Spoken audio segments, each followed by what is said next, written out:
Selamat malam Bapak Ibu dan saudara-saudara yang terkasih di dalam Tuhan Yesus Kristus. Kembali pada saat ini kita akan bersama-sama masuk dalam ibadah keluarga, ibadah Patuen, dan kita akan mengawali dengan kita mengambil saat teduh.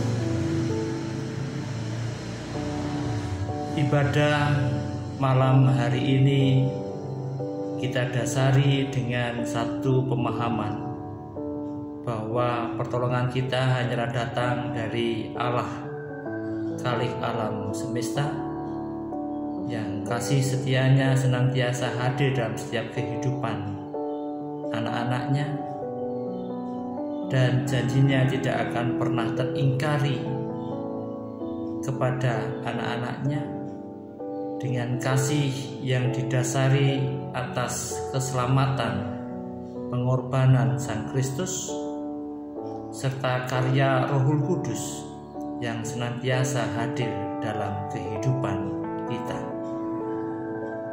Allah Bapa, kami bersyukur atas hari ini Engkau kembali memanggil kami, dan kami penuh dengan sukacita memenuhi panggilan-Mu mewujudkan ibadah pada saat ini. Kami akan membaca, mendengarkan firman-Mu. Kau beri kekuatan kepada kami dan pengertian supaya kami bisa menangkap, mengerti, menghayati, dan kemudian menerapkan apa yang kami terima hari ini. Di dalam Tuhan Yesus Kristus kami sudah berdoa. Amin. Hari ini bahan renungan kita diambil dari 1 Raja-Raja pasal yang ke-8 ayat yang ke-54 sampai dengan ayat yang ke-65. Saya membaca untuk Bapak Ibu dan saudara-saudara yang demikian. Ketika Salomo selesai memanjatkan segala doa dan permohonan itu kepada Tuhan, bangkitlah ia dari depan mezbah Tuhan setelah berlutut dengan menadahkan tangannya ke langit. Maka berdirilah ia dan memberkati segenap jemaah Israel dengan suara nyaring, katanya, terpujilah Tuhan yang memberikan tempat perhentian kepada umatnya Israel, tempat tepat seperti yang difirmankannya, dan segala yang baik yang telah dijanjikannya dengan perantaraan Musa, hambanya. Tidak ada satu pun yang tidak dipenuhi. Kiranya Tuhan Allah kita menyertai kita sebagaimana Ia telah menyertai nenek moyang kita. Janganlah Ia meninggalkan kita dan janganlah Ia membuangkan kita, tetapi hendaklah dicondongkannya hati kita kepadanya untuk hidup menurut segala jalan yang ditunjukkannya, dan untuk tetap mengikuti segala perintahnya dan ketetapannya dan peraturannya yang telah diperintahkannya kepada nenek moyang kita. Hendaklah perkataan yang telah kupohonkan tadi di hadapan Tuhan dekat pada Tuhan Allah kita siang dan malam, supaya Ia memberikan keadilan kepada hambanya dan kepada umatnya Israel menurut yang perlu pada setiap hari, supaya segala bangsa di bumi tahu bahwa Tuhanlah Allah dan tidak ada yang lain. Dan hendaklah kamu berpaut kepada Tuhan Allah kita dengan sepenuh hatimu dan dengan hidup menurut segala ketetapannya, dan dengan tetap mengikuti segala perintahnya seperti pada hari ini. Lalu Raja bersama-sama segenap Israel mempersembahkan korban sembelihan di hadapan Tuhan sebagai korban keselamatannya kepada Tuhan. Salomo mempersembahkan 22.000 ekor lembu sapi dan 120.000 ekor kambing domba. Demikianlah Raja dan segenap Israel mentakbiskan rumah Tuhan itu. Pada hari itu juga Raja menguduskan pertengahan pelataran yang di depan rumah Tuhan. Sebab disitulah ia mempersembahkan korban bakaran, korban sajian, dan segala lemak korban keselamatan. Sebab mezbah tembaga yang di hadapan Tuhan itu terlalu kecil untuk memuat korban bakaran dan korban sajian dan segala lemak korban keselamatan itu. Lalu Salomo mengadakan perayaan pada waktu itu juga di hadapan Tuhan Allah kita selama 7 hari bersama-sama dengan seluruh Israel, suatu jemaah yang besar dari jalan masuk ke Hamat sampai sungai Mesir. Demikian pembacaan kitab suci pada malam hari ini. Berbahagialah setiap kita yang senantiasa meluangkan waktu untuk membaca, merenungkan, terlebih menerapkan dalam kehidupan nyata sehari-hari. Tuhan senantiasa menopang kita semua. Amin. Saudara yang dikasihi dan yang mengasihi Tuhan, salah satu ungkapan yang sangat berarti dari seorang Salomo yaitu terpujilah Tuhan. Terpujilah Tuhan. Karena dari pernyataan itu sebagai sebuah ungkapan bahwa tidak ada satupun yang tidak dipenuhi oleh Tuhan Allah. Sehingga ungkapan terpujilah Tuhan sebagai wujud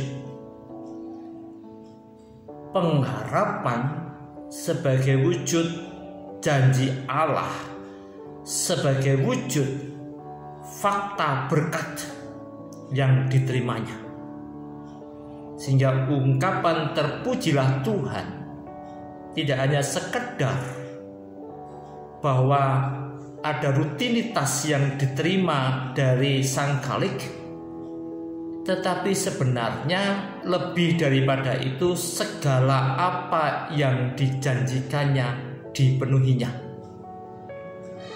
Nah, orang-orang yang berpengharapan adalah orang-orang yang setia mendengar, yang setia memegang janji Allah. Sehingga terpujilah Tuhan juga berlaku bagi setiap orang, seperti yang berlaku dalam kehidupan seorang Salomo.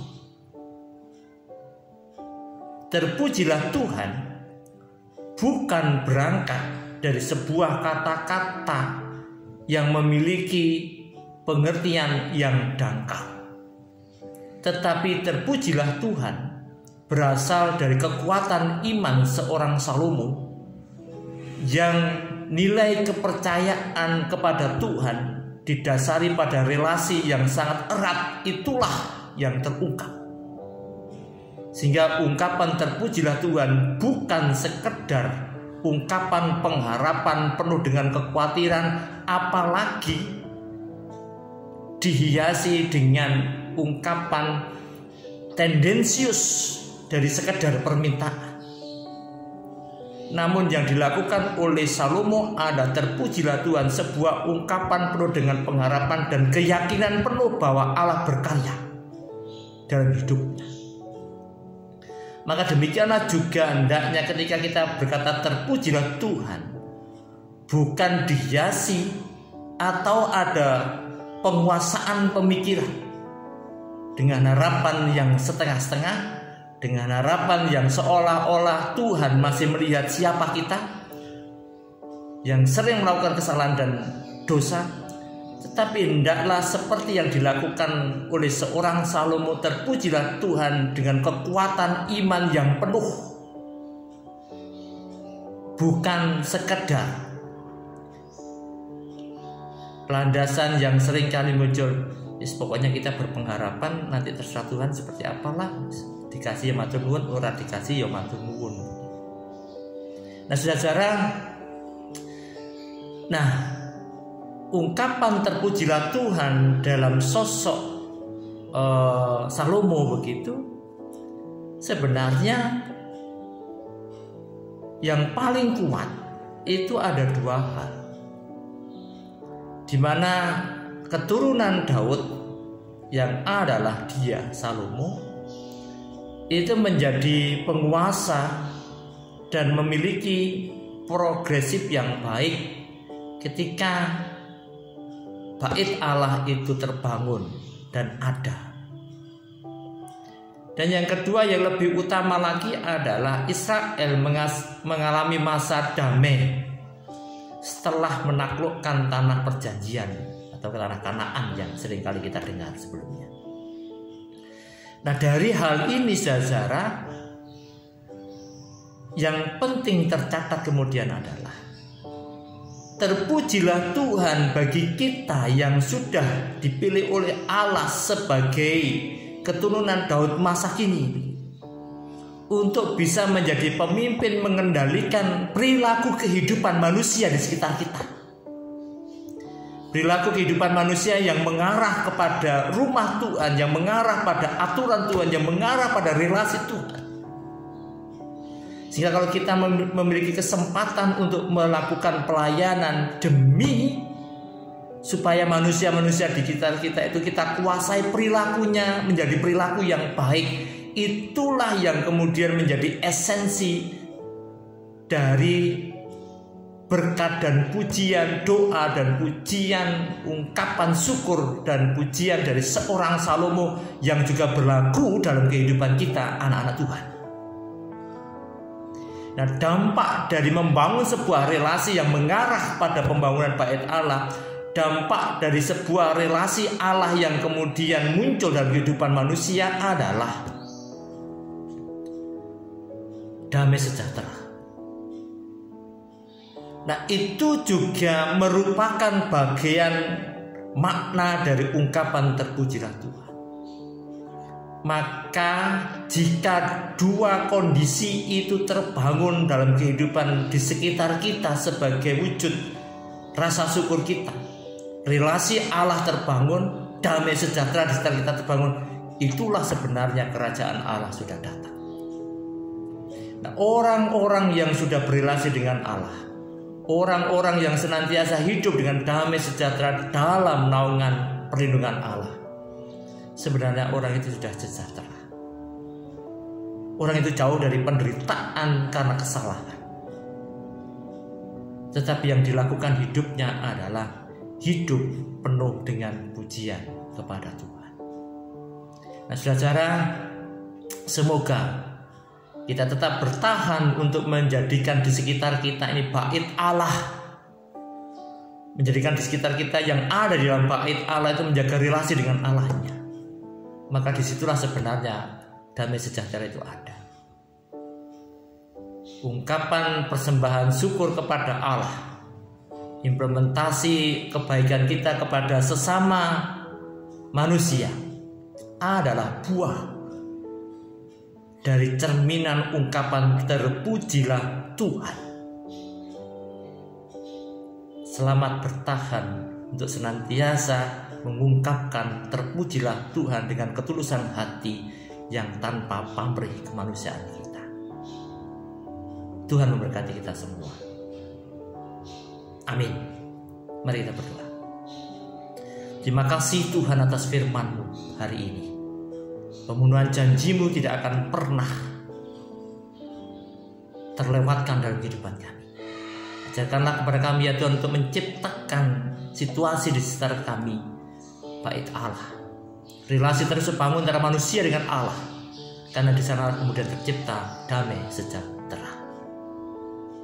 Berdoa untuk jemaat-Mu di tempat ini. Berdoa untuk warga jemaat-Mu di tempat ini.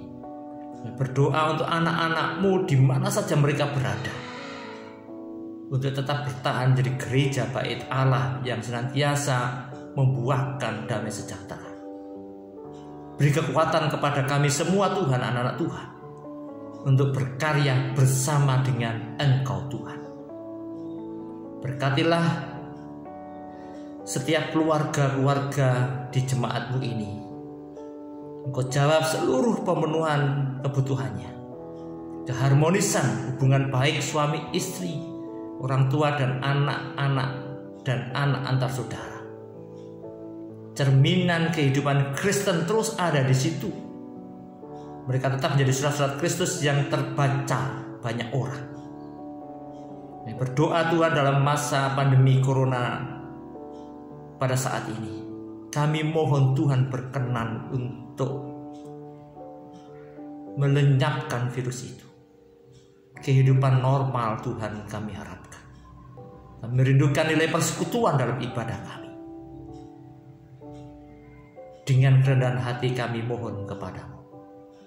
Para pemimpin bangsa, para pejabat pemerintahan, Kau berkati Tuhan, sehingga yang dilakukan seturut dengan kehendak-Mu saja.